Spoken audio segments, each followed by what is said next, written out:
Gardening is supposed to bring peace and beauty into your life.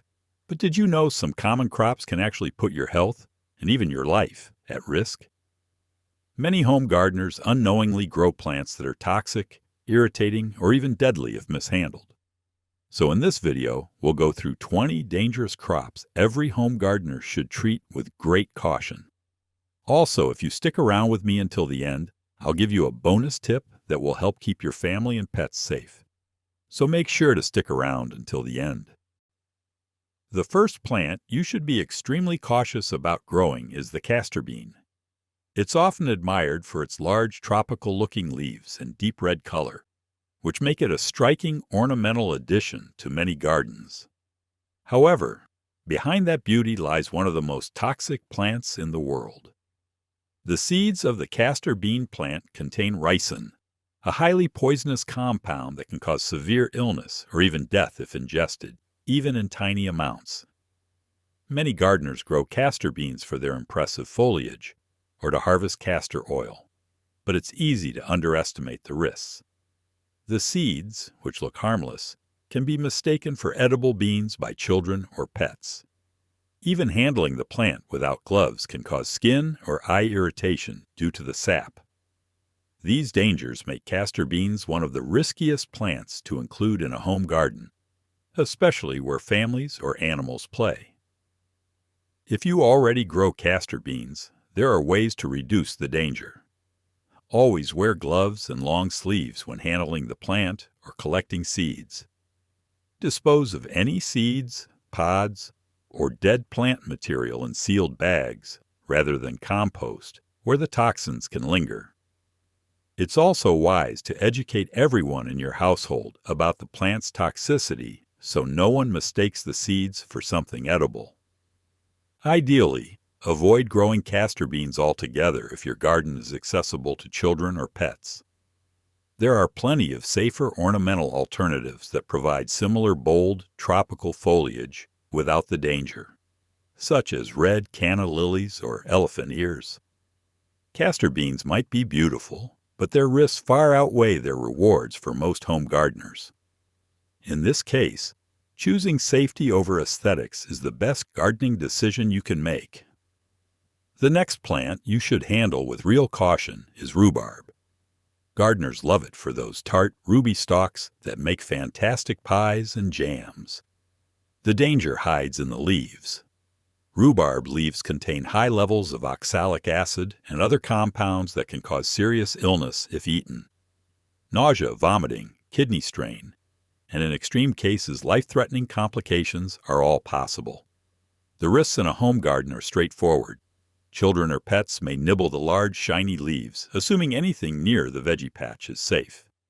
New gardeners can also confuse what is edible with what is not, especially during a busy harvest when leaves and stalks are piled together. Because the plant looks so wholesome, people sometimes forget where the hazard is. Prevention is simple and effective. Treat the leaves as toxic waste from the moment you harvest.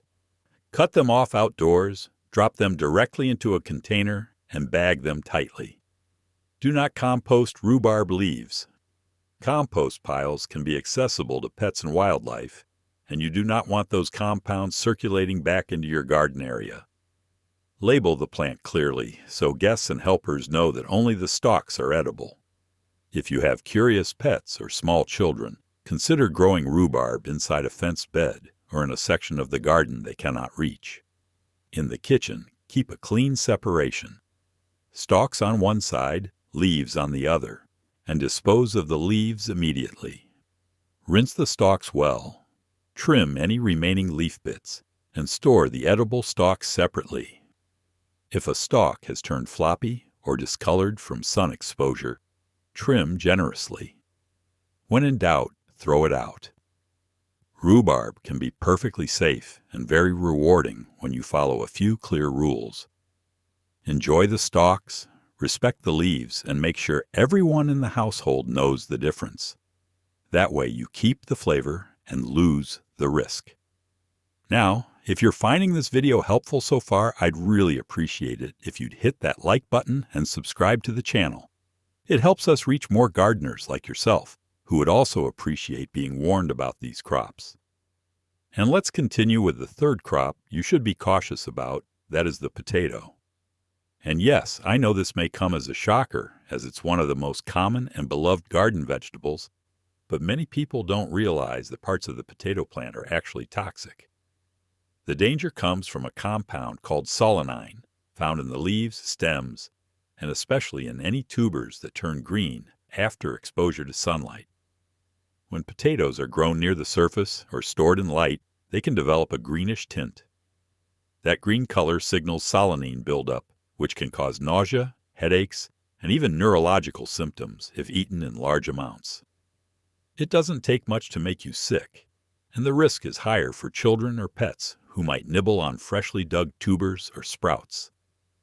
The good news is that these risks are easy to manage. Always cover your developing potatoes with enough soil or mulch to prevent sunlight from reaching them. When harvesting, discard any tubers that look green or sprouted. You should also avoid eating the leaves or stems, even if you see them referred to as potato greens online. They're not edible, no matter how tempting it is to reduce waste. When storing your harvest, keep potatoes in a dark, cool, and dry place. Exposure to light, even through thin pantry bags, can trigger greening and solanine production. Check your stored potatoes regularly, removing any that start sprouting or softening. If you have pets or young children, it's smart to fence off your potato bed or plant them in raised containers out of reach. This prevents accidental digging or tasting. Potatoes are safe and delicious when handled correctly, but they're not as harmless as they seem. Keep the light off them, trim away anything green, and remember that the leaves and stems are strictly off limits. Safe handling means you get all the comfort food and none of the risk. The fourth plant you should handle with care is elderberry. Gardeners grow it for fragrant flowers and dark, glossy clusters of berries used in syrups, wines, and jams. The risk is that nearly every part of the plant can be toxic when raw. Stems, leaves, roots, and unripe or raw berries contain cyanogenic glycosides that can release cyanide in the body if consumed. Problems in home gardens often start with confusion about ripeness and preparation. Children may grab attractive purple-black clusters before they are fully ripe. Pets might chew leaves or fallen stems. Well-meaning gardeners may taste raw berries while harvesting or strain a syrup that was not heated long enough. The result can be sudden nausea, vomiting, and cramping, and in higher doses, far more serious symptoms. You can reduce risk by setting clear rules for harvest and preparation. Only pick fully ripe berries that are deep in color and soft to the touch. Strip the fruit from stems carefully, because stems and tiny green caps are not safe to eat. Always cook berries thoroughly before using them in any recipe. A full rolling boil during syrup or jam making helps break down the problematic compounds. Discard all stems, leaves, and unripe fruit in sealed bags rather than compost. Plant placement matters too. Keep elderberries away from play areas and pet runs. If you host guests or helpers, label the shrubs and remind everyone that raw parts are unsafe. Consider netting the plants during ripening to prevent casual snacking and to keep fallen fruit from attracting pets. Elderberry can be a wonderful, productive shrub when you treat it like a processing crop rather than a snack from the bush. Harvest at peak ripeness, cook every batch, and keep stems and leaves out of the kitchen entirely. With those precautions, you can enjoy syrups and preserves while keeping your household safe. And the next plant you should treat with caution is yarrow. Many gardeners value it for traditional remedies and for its feathery foliage and nectar-rich flowers that attract pollinators. The risk comes from compounds such as thujone and related constituents that can be toxic in significant amounts. Yarrow can also cause contact dermatitis for sensitive people, and it is considered unsafe for pets if they chew the leaves or flowers. In a home garden, the problems usually arise from overuse, misidentification, or casual handling. New herbalists may brew strong teas or frequent infusions, not realizing that dosing matters. Others may confuse yarrow with toxic lookalikes, especially when the plant is young or not in full bloom. Skin irritation can appear after harvesting or trimming without gloves, particularly on hot days when oils are strongest.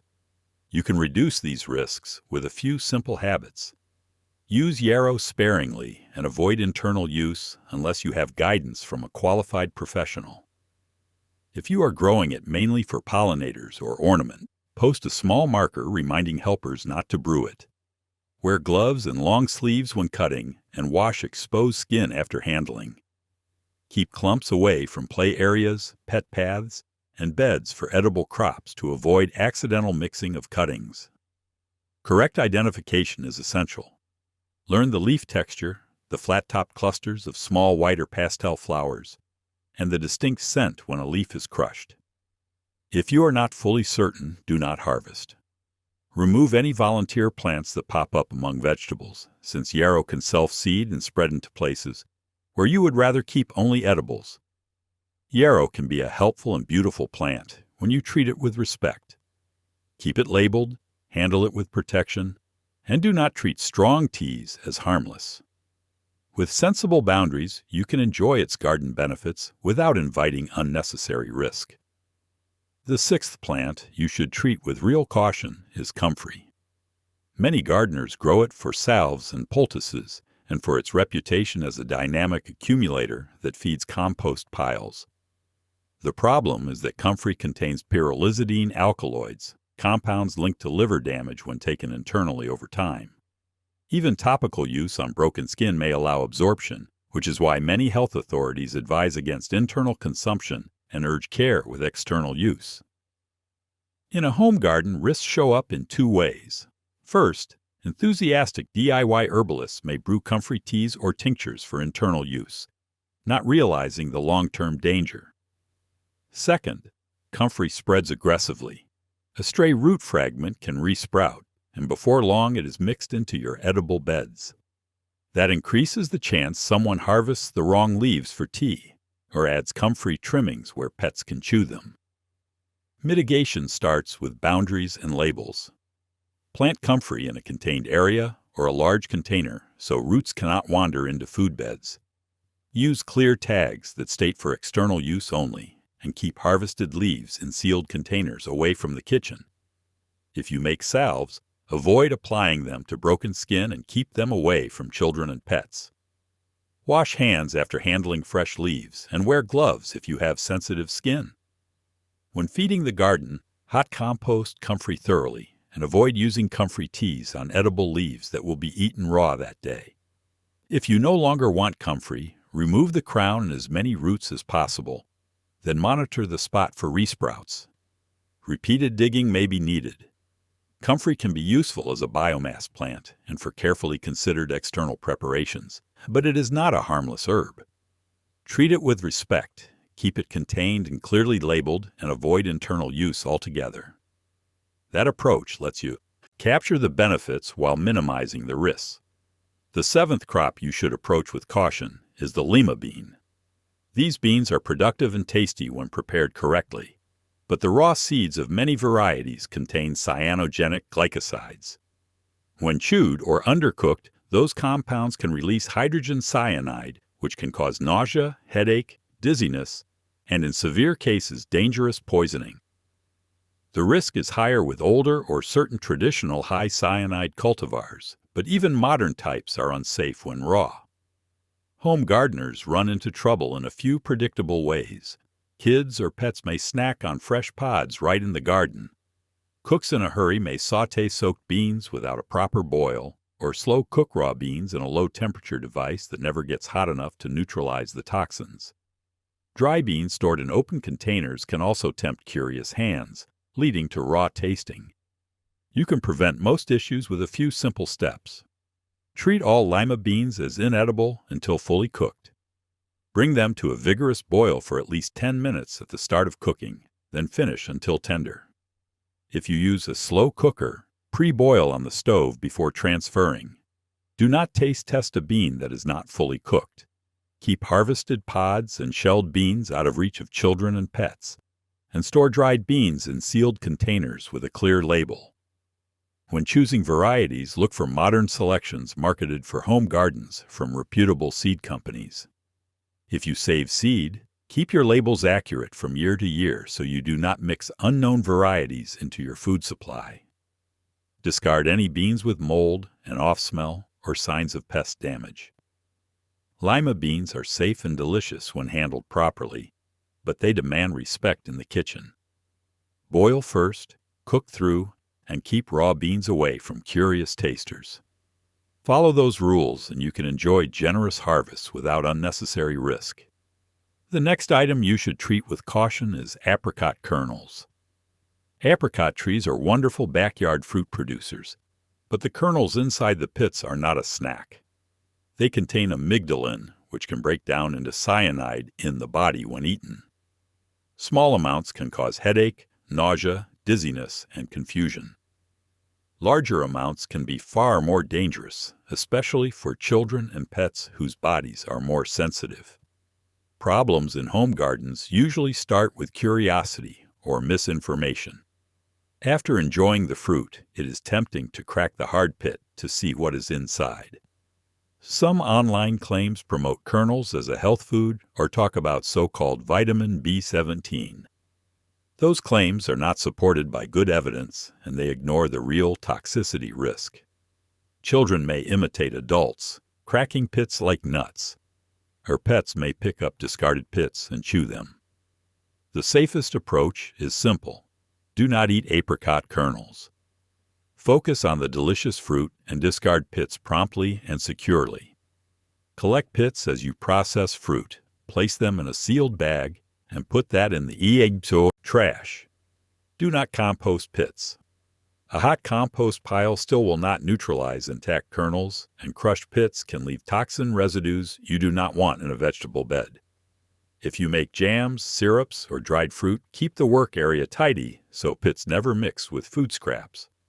Store harvested fruit away from small children and curious pets, since fallen fruit can split and expose the inner seed. When sharing fruit with neighbors, remind them that pits are not edible and should not be cracked open. Apricot trees can be a joy to grow, and they offer generous harvests when pruned and cared for well. Treat the kernels as hazardous, manage pits carefully, and teach everyone at home to leave the seeds alone. That way you keep all the sweetness of apricots while removing the hidden risk. And continuing to crop number 9, we have cassava.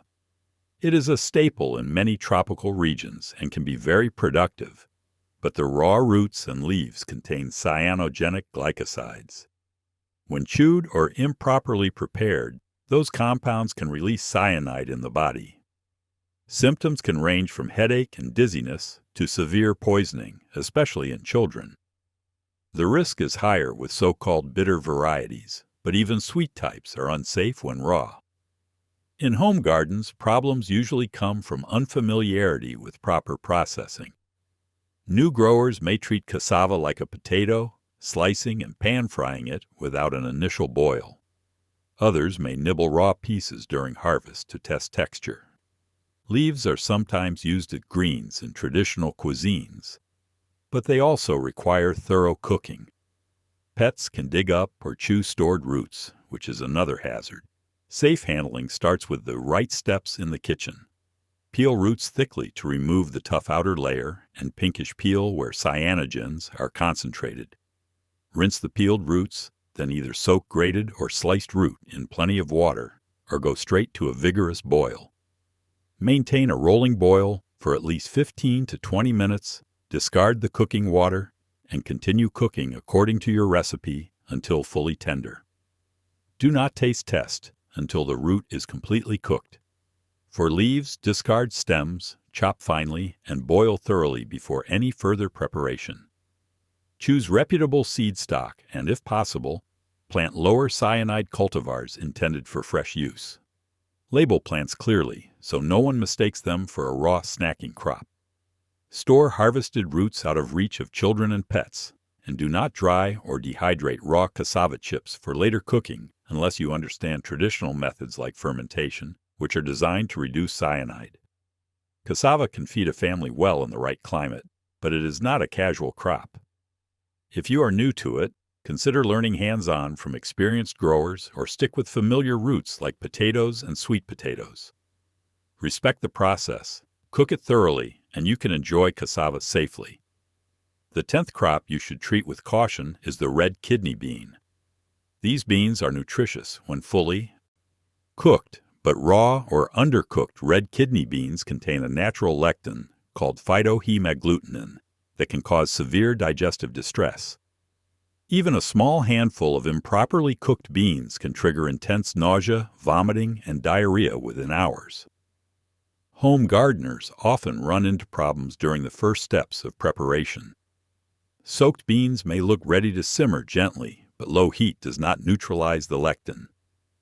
Slow cookers on low are a common culprit because they warm the beans without reaching a vigorous boil.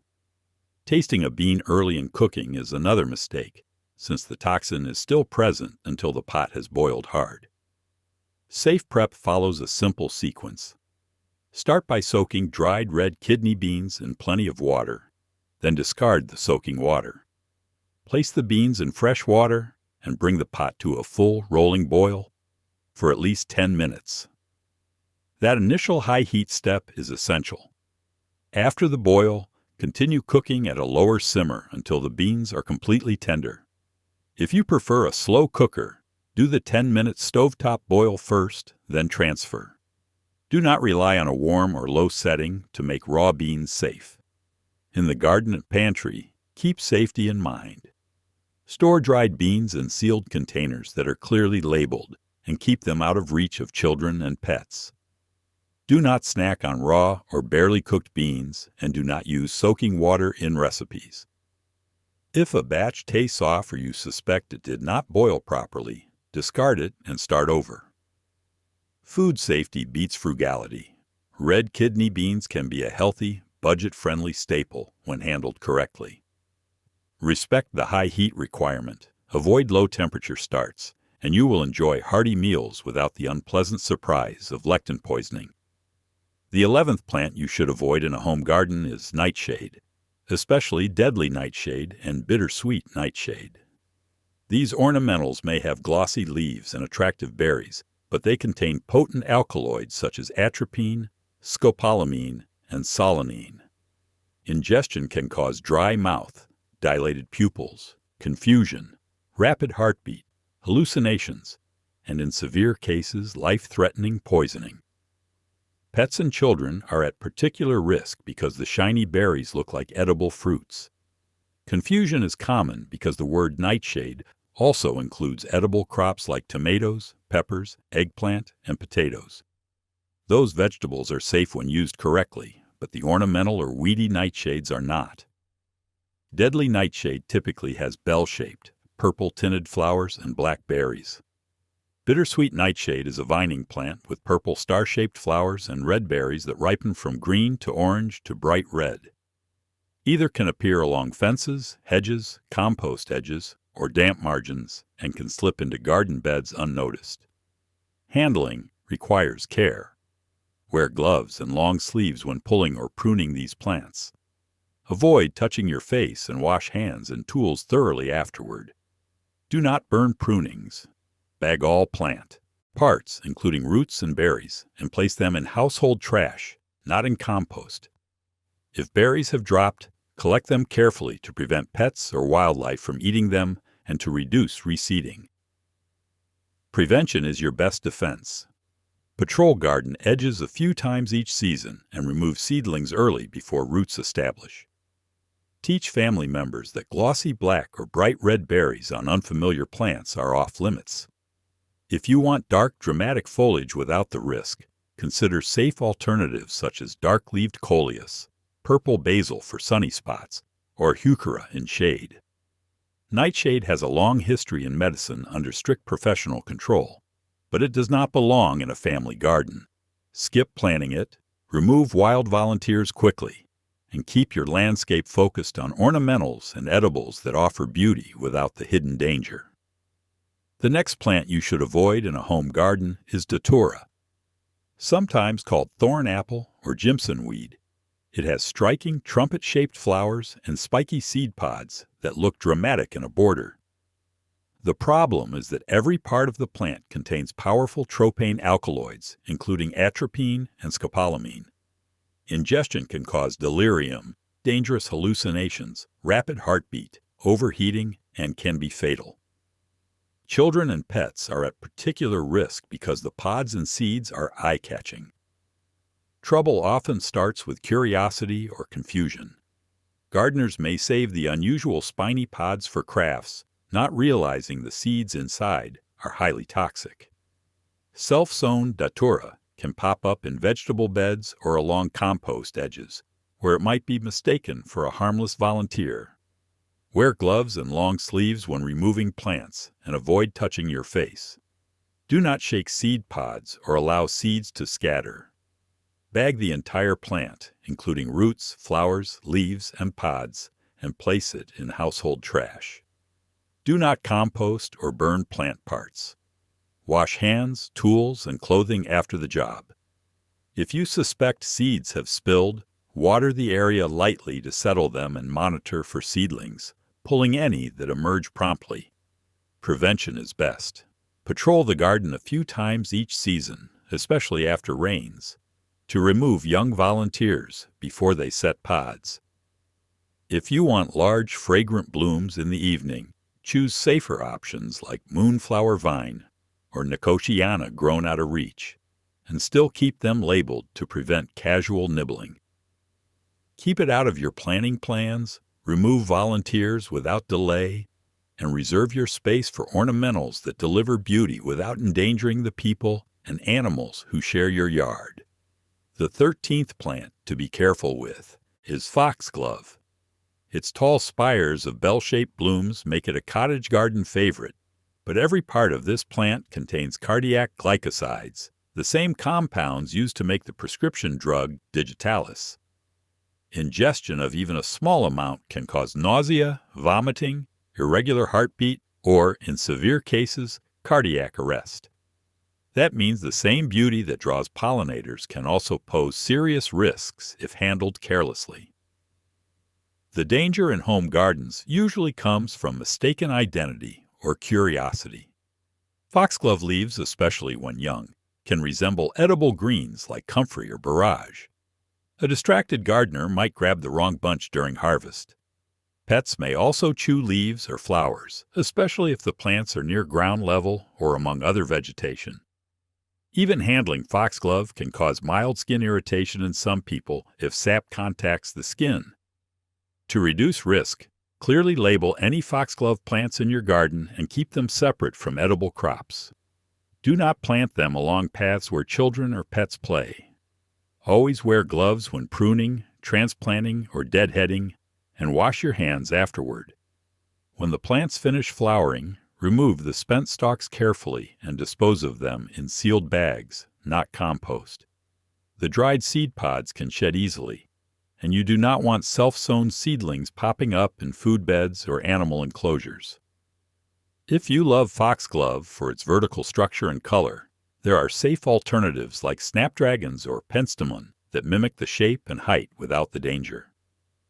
If you do keep foxglove for its flowers, treat it like a professional would treat a chemical, beautiful to observe but handled with care. Foxglove has earned its place in traditional gardens for centuries, but awareness is key. Label it, protect your skin, keep it far from food areas, and dispose of debris safely. When managed wisely, you can admire its beauty without putting your health or anyone else's at risk. The 14th plant you should keep out of family gardens is Monkshood, also called aconite or wolfsbane. It produces elegant hooded flowers in rich blues and purples that look perfect in a cool border. The problem is that monkshood contains aconitine, a potent neurotoxin that can be absorbed through skin and can be deadly if ingested. Even small exposures can cause numbness, tingling, heart rhythm disturbances, and respiratory failure. In home settings, danger often starts with routine tasks. Gardeners pull or divide clumps without gloves, then rub an eye or touch their face. Cut stems for bouquets can drip sap onto hands or kitchen counters. Children may be drawn to the unusual helmet-shaped blooms, and pets can chew leaves if plants are within reach. Dried stems remain hazardous, so old bouquets or spent stalks are not safe to handle casually. If monkshood is already present, treat it like a hazardous chemical. Wear nitrile gloves, long sleeves, and closed shoes when planting, staking, or dividing.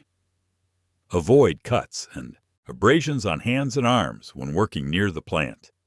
Do not touch your face while handling it. Wash hands, tools, and any exposed skin thoroughly after gardening.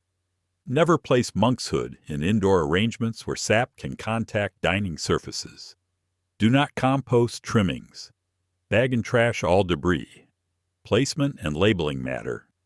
Keep monkshood far from vegetable beds, play areas, pet runs, and paths. Add a clear label that warns of toxicity so helpers and guests do not handle it casually. If you share divisions with other gardeners, include written safety notes so recipients understand the risk. If you decide to remove it, dig the whole crown, dispose of it securely, and monitor for resprouts.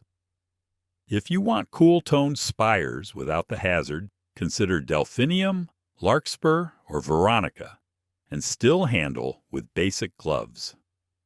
Monkshood is striking, but in a family garden, the risk outweighs the reward. Choose safer lookalikes, or manage existing plants with strict protective habits and careful disposal. The next plant you should avoid in a family garden is oleander. This evergreen shrub is popular in warm climates for its lush foliage and clusters of pink, white, or red flowers. The danger is that every part of oleander is poisonous. The leaves, flowers, stems, and even the smoke from burning prunings contain cardiac glycosides that can disrupt heart rhythm and cause severe illness or death if ingested. Problems at home often start with placement and pruning. Oleander is frequently used as a hedge along driveways, paths, and play areas because it tolerates heat and drought. Children can reach leaves and flowers easily, and pets may chew fallen pieces. Gardeners may also underestimate the hazard when trimming and then touch their face, or handle food before washing up. A common mistake is burning clippings, which can release toxic smoke that irritates eyes and lungs and can be dangerous to breathe. If you already have oleander, treat it with strict respect. Wear gloves, eye protection, and long sleeves when pruning. Keep tools dedicated for oleander, or wash them thoroughly afterward. Collect all debris immediately and place it in sealed bags for the trash. Do not compost or burn any part of the plant. After working with oleander, wash hands and forearms with soap and water and launder clothing that contacted sap. Location matters. Do not plant oleander near edible beds, patios, play spaces, or pet runs. Add clear labels warning of toxicity, especially if you host guests who may not recognize the plant. Consider replacing oleander entirely if you have children, pets, or frequent visitors. Safer alternatives that offer similar evergreen structure and bright blooms include hibiscus in warm zones, bottlebrush in suitable climates, or tough native shrubs recommended by your local extension service. Oleander is handsome and hardy, but the risk profile is extreme for a home landscape. If you keep it, follow professional-grade precautions every time you prune or clean up. If you remove it, dispose of the whole plant securely and choose a shrub that gives you color and privacy without endangering the household. And continuing to the next plant on our list, we have white snakeroot. It looks harmless, with clusters of small white flowers that appear in late summer. But this plant contains a toxin called trematol that can poison both humans and animals. When livestock eat the leaves, the toxin passes into their milk, causing a condition historically known as milk sickness. Even direct ingestion of the plant by humans or pets can be dangerous, leading to nausea, vomiting, weakness, and in severe cases, death. White snakeroot often shows up unexpectedly rather than by design. It can invade gardens from nearby wooded or weedy areas and is easy to mistake for a wildflower or medicinal herb. New gardeners sometimes confuse it with boneset or other harmless native species. Because it thrives in partial shade and disturbed soil, it tends to appear along fences, compost areas, or behind sheds, places people don't always inspect closely. To manage it safely, the first step is accurate identification. White snakeroot has toothed, heart-shaped leaves that grow opposite each other on the stem, and flat-topped clusters of fluffy white flowers. If you're not certain what you're looking at, consult your local extension office or use a trusted Plant ID app. Once confirmed, wear gloves and long sleeves to pull or dig up the entire plant, including roots. Bag all parts immediately and dispose of them with household trash, not compost. Wash hands and tools thoroughly afterward. Prevention is key. Check shady spots regularly and remove young plants before they flower or spread seeds. Keep white snakeroot well away from any edible beds or pastures, and do not feed garden trimmings to animals. Teach family members and helpers to avoid touching unidentified white-flowered weeds. White snakeroot may look delicate, but it's one of the more dangerous native plants you could encounter. Eliminate it promptly. Keep your garden boundaries clear, and protect your household from this hidden toxic invader. The 17th plant on the list is the Manchineel tree, one of the most dangerous plants in the world. You're unlikely to find it in most home gardens, but in tropical or coastal areas it sometimes grows naturally or gets planted as a windbreak. Every part of this tree is highly toxic: the sap, leaves, bark, and especially the small apple-like fruits. The sap contains strong irritants that can cause blistering burns on the skin, severe eye injury, and even temporary blindness. Ingestion of the fruit can cause throat swelling, intense pain, and potentially fatal poisoning. Manchineel problems in home settings occur mainly when people don't realize what they're dealing with. The tree's glossy leaves and pale fruits look inviting, especially to children or visitors unfamiliar with tropical species. Simply standing under the tree during rain can be dangerous because water dripping from its leaves can carry toxins that burn the skin. Burning the wood releases toxic smoke that irritates the lungs and eyes, and even handling dry branches can cause reactions. If you ever encounter a Manchineel tree on your property, avoid touching it entirely. Do not attempt to prune or remove it yourself.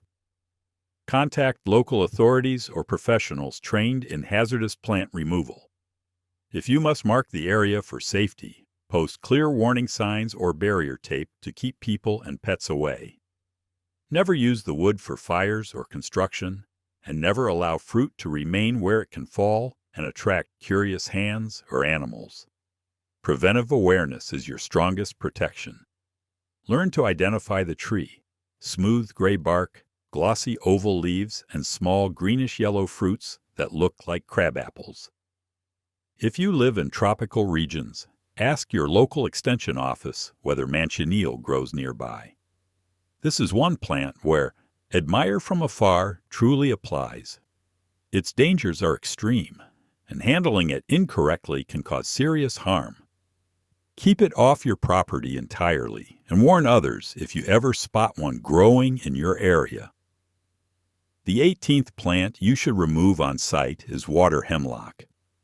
Often ranked among the most poisonous plants in North America, it favors wet ditches, creek banks, and soggy garden edges. The danger comes from cytotoxin, a powerful neurotoxin concentrated in the roots and the lower stems. Ingestion can lead to seizures with very little warning, and even small amounts can be fatal. Pets and curious children are especially at risk when plants grow near play areas or paths. Confusion with lookalikes is a common problem. Water hemlock belongs to the carrot family, so people mistake it for wild carrot, parsnip, or edible herbs. Key features to know include purple or mottled streaks on the hollow stems, compound umbrella-shaped flower clusters, and leaf veins that often end at notches rather than the tips of the serrations. The root is made up of chambered sections that ooze a yellowish sap when cut. If you are not completely certain of identification, treat any similar plant near water as hazardous until confirmed. Removal requires caution. Wear gloves, long sleeves, and eye protection. Do not pull large plants by hand, since snapped roots can exude toxic sap, and the taproot can break off and regrow. Use a shovel to lift the entire root mass and keep soil disturbance to a minimum. Bag all plant parts immediately and place them in the trash. Do not compost or burn the debris. Wash hands, tools, and footwear after the job, and keep pets away from the work area until it is cleaned. Prevention starts with site management. Reduce standing water where possible, mow or trim ditch lines before seed set, and monitor low spots after heavy rain. Post clear warnings for family and guests about not foraging unknown umbel-shaped plants. If water hemlock is widespread or hard to access safely, contact your local extension service or a qualified removal crew. Water hemlock does not belong anywhere near a home garden. Learn its features, remove it methodically, and keep wet edges patrolled so it does not return. The 19th crop on this list is fava beans, also known as broad beans. While they're a popular and nutritious legume in many cuisines, they can pose a serious danger to certain individuals who have a genetic condition called G6PD deficiency. For those affected, eating fava beans, even touching the pollen in some cases, can trigger a reaction called favism. This condition destroys red blood cells, leading to fatigue, jaundice, shortness of breath, and in severe cases, life-threatening anemia. The risk often goes unnoticed in home gardens because fava beans look harmless. Gardeners may harvest and taste raw pods right in the garden or share them with neighbors without realizing someone might be sensitive. The danger also extends to children, pets, or anyone who eats the beans undercooked, as cooking reduces but doesn't completely eliminate the problematic compounds. Even inhaling pollen during flowering season can cause symptoms for those with the deficiency, especially if they are nearby for long periods. Before planting fava beans, make sure no one in your household has G6PD deficiency. It's more common than people think, particularly in families with Mediterranean, African, or Asian ancestry. If there's any uncertainty, it's best to skip growing them altogether, or at least grow them away from commonly used areas. Always cook fava beans thoroughly, boiling is best, to reduce natural toxins and make them safe for general consumption.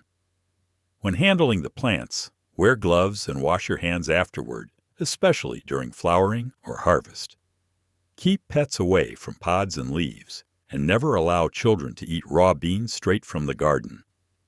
If you want a safe alternative that offers similar nutrition and flavor, try growing chickpeas or lentils instead. Fava beans can be rewarding to grow, but for the wrong person, they can be dangerous. Know your household's health status, cook the beans thoroughly, and handle them with awareness. With the right precautions, you can enjoy your harvest safely, or choose a substitute that carries no such risk. The 20th plant on this list is wormwood. Known for its silvery leaves and strong herbal scent, it's often grown for teas, tinctures, and ornamental value. Wormwood is also famously used in making absinthe, but what many home gardeners don't realize is that this plant contains thujone, a compound that can be toxic in large doses. Overuse can cause nausea, dizziness, seizures, and hallucinations. It's also toxic to pets, and its bitter oils can irritate the skin if handled carelessly. The biggest risks arise from confusion about safe use. Some gardeners grow wormwood as an herbal remedy, thinking that natural means harmless. However, prolonged or concentrated use, especially in homemade teas, can lead to nervous system effects and potential poisoning. Children might also chew leaves because of their interesting texture, and pets sometimes nibble them while exploring the garden. In sensitive individuals, even skin contact can trigger irritation or rash. To keep things safe, treat wormwood as an ornamental, not a casual herb. If you use it medicinally, do so under guidance from a qualified herbalist and in moderation. Label the plant clearly to avoid confusion with edible herbs like sage or tarragon. Always wear gloves when pruning or harvesting and wash your hands afterward. Avoid using wormwood near food gardens where leaves could accidentally fall into harvest baskets. Disposal is simple but important. Bag and trash clippings instead of composting them, since the strong oils can linger and harm compost microbes. Keep wormwood well away from children's play areas and pet zones, and avoid inhaling the scent directly while pruning large plants. If you want the silvery aesthetic without the worry, consider lavender or Artemisia Powys Castle, which have similar looks but are much safer. Wormwood's rugged beauty has its place, but only when treated with knowledge and respect. Enjoy it for its appearance, not its potency, and you'll keep your garden both elegant and safe. Now for the bonus tip I promised you at the start. It's a good idea to install physical barriers around hazardous plants. Low fencing, rigid netting, or raised beds with clear edges help prevent accidental contact by children and pets. Add small warning signs at eye level near gates and along paths. Clear boundaries, reduce curiosity, and make it obvious which beds are off limits, even for guests who are new to your garden. Ensure the barriers are sturdy and tall enough to deter curious kids or pets. This proactive measure adds an extra layer of safety beyond labeling, education, or secure disposal. Thanks for sticking with me through the entire video. If you found this helpful, give it a like, subscribe for more gardening tips, and check out our other videos on growing a better garden. Stay safe, stay curious, and keep making your garden a place of beauty and peace.